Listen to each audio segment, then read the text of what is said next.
Sorry, नाव काय म्हणलं तुमचं? नमस्कार, मी अशोक हंगामे, बार्शीहून आलोय.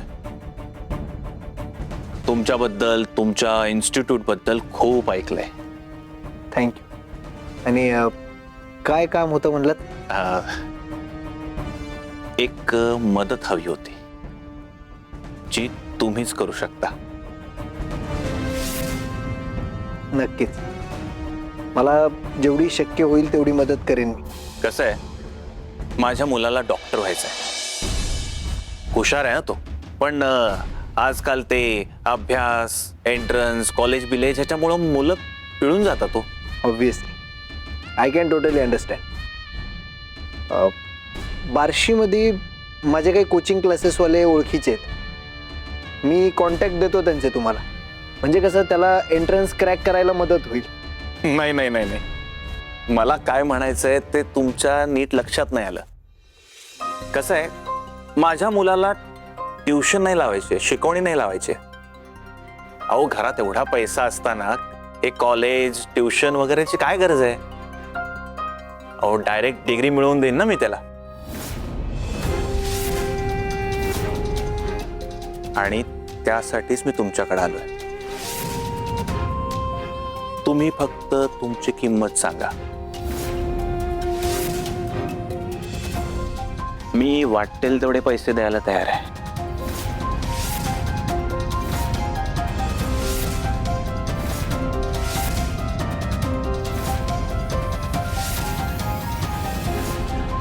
मिस्टर,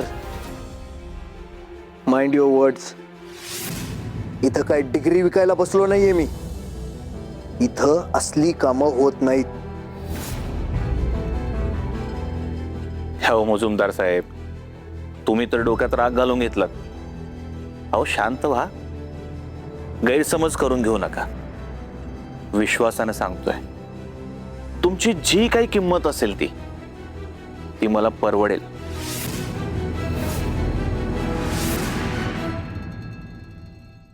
तुम्ही म्हणाल त्यापेक्षा जास्त पण पैसे देईन मी. विश्वास ठेवा. तुमच्या वयाचा मान म्हणून शांततेत बोलतोय तुमच्याशी. परत एकदा सांगतोय, इथं असली कामं होत नाही. निघा तुम्ही. अहो, परत तेच, प्रत्येक गोष्टीची किंमत असते. तुम्ही तुमची किंमत सांगा.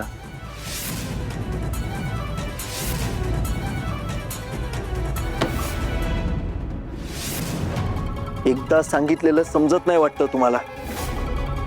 आता मुकाट्यानं इथं निघा, नाहीतर धक्के मारून बाहेर काढीन.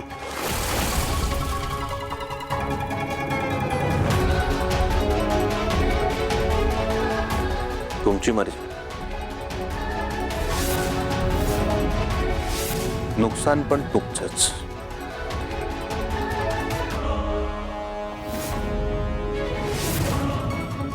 आउट.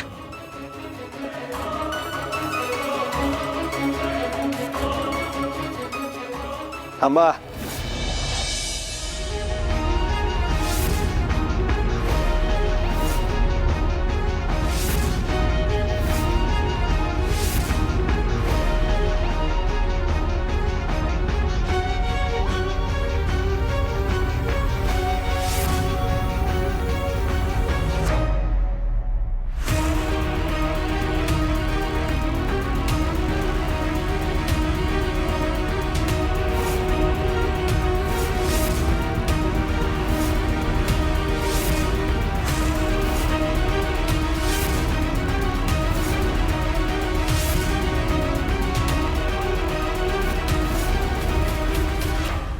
सावे, अगं पप्पा आहेत ते तुझे.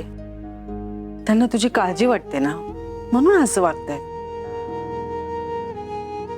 पण एकदा का त्यांना कळलं की तू सुखात आहेस, दैव तुझी अगदी मनापासून काळजी घेतात, की मग बघ, फार काळ राग टिकणार नाही त्यांचा. हा, पण